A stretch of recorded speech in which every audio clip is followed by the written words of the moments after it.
বাংলাদেশের জাতীয় কবি কাজী নজরুল ইসলামের ১২৭তম জন্ম জয়ন্তী অনুষ্ঠানে উপস্থিত মন্ত্রিপরিষদ সদস্যবৃন্দ, জাতীয় সংসদ সদস্যবৃন্দ, সরকারের বিভিন্ন পর্যায়ের কর্মকর্তাবৃন্দ, জাতীয় কবির সৃজন এবং সুহৃদ নজরুল গবেষক, সুশীল সমাজের প্রতিনিধিগণ, অনুষ্ঠানের সম্মানিত সভাপতি এবং সম্মানিত সুধীবৃন্দ, আসসালামু আলাইকুম। আগামী দুদিন পরে আগামী 25শে মে বাংলাদেশের মহান জনগণের পরম প্রিয়জন আমাদের জাতীয় কবি কাজী নজরুল ইসলামের ১২৭তম জন্মবার্ষিকী। তার চির অম্লান স্মৃতির প্রতি জানাই গভীর শ্রদ্ধা এবং ভালোবাসা। কৃতজ্ঞতার সঙ্গে তাকে স্মরণ করছি, আমি তার মাগফিরাত কামনা করছি। সম্মানিত সকল প্রিয় ভাই বোনেরা, ২০০৬ সালের পর থেকে জাতীয় কবির অমর স্মৃতি বিজড়িত ত্রিশালে জাতীয় পর্যায়ে নজরুল জয়ন্তী উদযাপন হয়নি। প্রায় ২ দশক পর আজ পুনরায় রাষ্ট্রীয়ভাবে জাতীয় কবির জন্ম জয়ন্তী আয়োজন করতে পেরে সরকার গৌরব বোধ করছে। এই অনুষ্ঠানে অনেকেই হয়তো, যারা মুরব্বী আছেন, অনেকে হয়তো একটি নামের সাথে পরিচিত। আমি এইরকম একজন মানুষকে গভীর কৃতজ্ঞতায় স্মরণ করতে চাই। তিনি ছিলেন মরহুম দারোগা রফিজুল্লাহ। এই মানুষটি ২০১৪ সালে কবি নজরুল ইসলামকে ত্রিশালের কাজীর শিমলা গ্রামে নিজ বাড়িতে এনে আশ্রয় দিয়েছিলেন।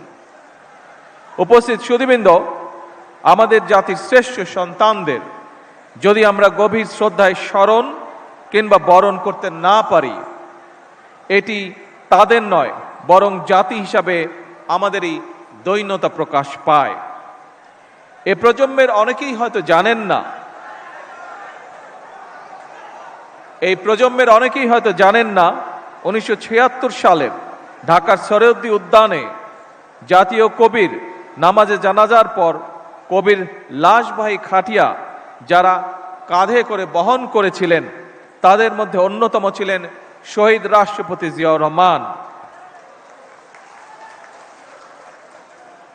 ১৯৭৯ সালের ২৫শে মে জাতীয় কবির জন্ম জয়ন্তী উপলক্ষে ঢাকার ফার্মগেট থেকে ঢাকা বিশ্ববিদ্যালয় কবির মাজার পর্যন্ত অনুষ্ঠিত একটি র্যালিতেও অংশ নিয়েছিলেন শহীদ রাষ্ট্রপতি জিয়াউর রহমান। প্রিয় উপস্থিতিবৃন্দ, ত্রিশালে জাতীয় কাজী নজরুল ইসলাম বিশ্ববিদ্যালয় প্রতিষ্ঠা করেছিলেন দেশনেত্রী বেগম খালেদা জিয়া।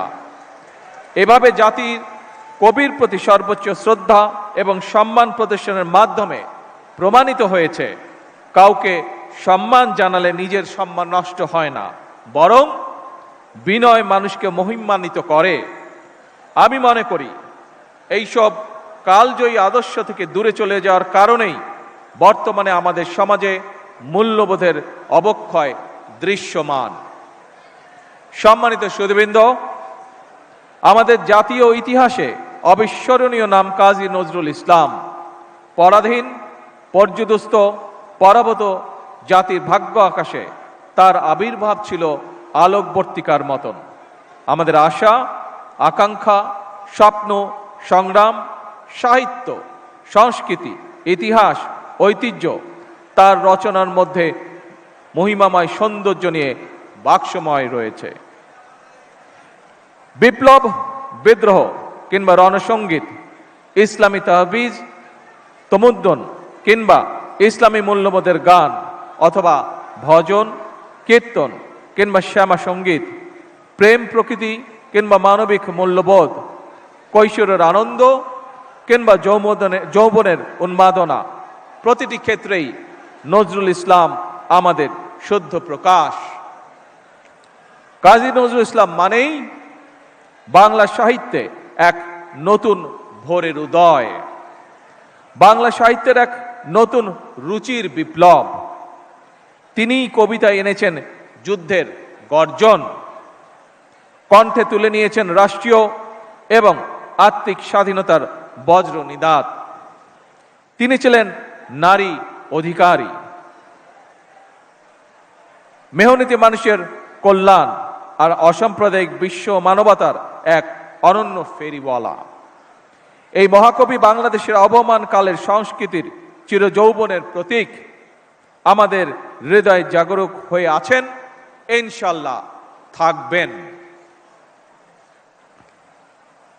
সকল সম্মানিত উপস্থিতিবৃন্দ, দীর্ঘদিনের ফ্যাসিবাদী শাসন শুধুমাত্র দেশের মানুষের অধিকার আর দেশের অর্থ সম্পত্তি লুট করেনি, বিচার বিভাগ সহ দেশের সমস্ত প্রতিষ্ঠানগুলোকে ধ্বংস করে দিয়েছে। সবচেয়ে যেটি বড় ক্ষতি হয়েছে, বিশেষ করে বিতাড়িত ফ্যাসিবাদের সময় মানবতা, মানবিকতা এবং দেশের আবহমান কালের ধর্মীয় সামাজিক মূল্যবোধগুলোকে একেবারেই বিনষ্ট করে দেওয়া হয়েছে।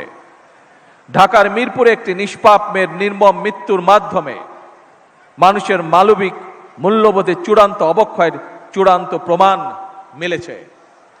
প্রিয় উপস্থিতিবৃন্দ, প্রিয় ভাই বোনেরা, এ বিষয়ে একটি কথা আজকের এই অনুষ্ঠানে আমি পরিষ্কারভাবে আপনাদের সামনে তুলে ধরতে চাই। এই ধরনের শিশু নির্যাতন বা নারী নির্যাতন বর্তমান সরকার কোনোভাবেই মেনে নেবে না এবং বর্তমান সরকার রামিসার এই হত্যাকারীর সর্বোচ্চ শাস্তি ইনশাল্লাহ আগামী 1 মাসের মধ্যে নিশ্চিত করবে এবং সেই সর্বোচ্চ শাস্তি হচ্ছে মৃত্যুদণ্ড, যাতে করে ভবিষ্যতে আর কোনো ব্যক্তি মানুষ এইভাবে শিশু বা নারী নির্যাতন করার সাহস না পায়। উপস্থিত সম্মানিত সকল উপস্থিতিবৃন্দ, একটি নিরাপদ মানবিক রাষ্ট্র এবং সমাজ প্রতিষ্ঠা করতে হলে আমাদেরকে আইনের শাসন প্রতিষ্ঠা করতেই হবে। রাজনৈতিক সংস্কৃতির পরিবর্তন ঘটাতে হবে। একই সঙ্গে আমাদের জাতীয় জীবনে পুনরায় বাংলাদেশের আবহমান কালের ধর্মীয়, সামাজিক, সাংস্কৃতিক মূল্যবোধের পুনর্জীবন ঘটাতে হবে। এক্ষেত্রেও কবি কাজী নজরুল ইসলামের জীবন এবং কর্ম আমাদের জন্য প্রাসঙ্গিক। সম্মানিত সুধীবৃন্দ, কবি নজরুলের জীবন এবং কর্ম বিশ্ব সাহিত্য দরবারে আরো বেশি ছড়িয়ে দেওয়া প্রয়োজন। তার জীবনবোধ, তার জীবন দর্শন প্রজন্মের পর প্রজন্ম পৌঁছে দিতে হবে। এরই অংশ হিসাবে আমাদের জাতীয় কবির স্মৃতি বিজড়িত ত্রিশালকে নজরুল স্মৃতি হিসাবে ঘোষণা করা যায় কিনা এর ব্যাপারে সম্ভাব্যতা যাচাইয়ের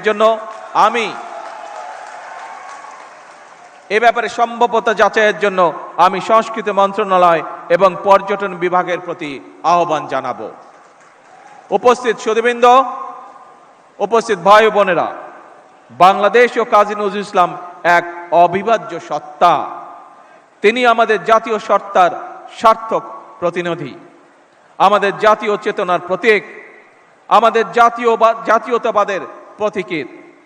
জাতীয় কবির জন্মদিনে আমরা অন্যায়, অবিচার, ক্ষুধা, দারিদ্র্য ও বিপদের গ্লানি মুছে ফেলি। সবার আগে বাংলাদেশকে ধারণ করি। একটি সমৃদ্ধ, স্বনির্ভর, গণতান্ত্রিক বাংলাদেশের জন্য নিজেদের নিবেদিত করার প্রত্যয়ে আমি কবি নজরুল ইসলামের জন্ম জয়ন্তীর 3 দিনব্যাপী উৎসবের শুভ উদ্বোধন ঘোষণা করছি।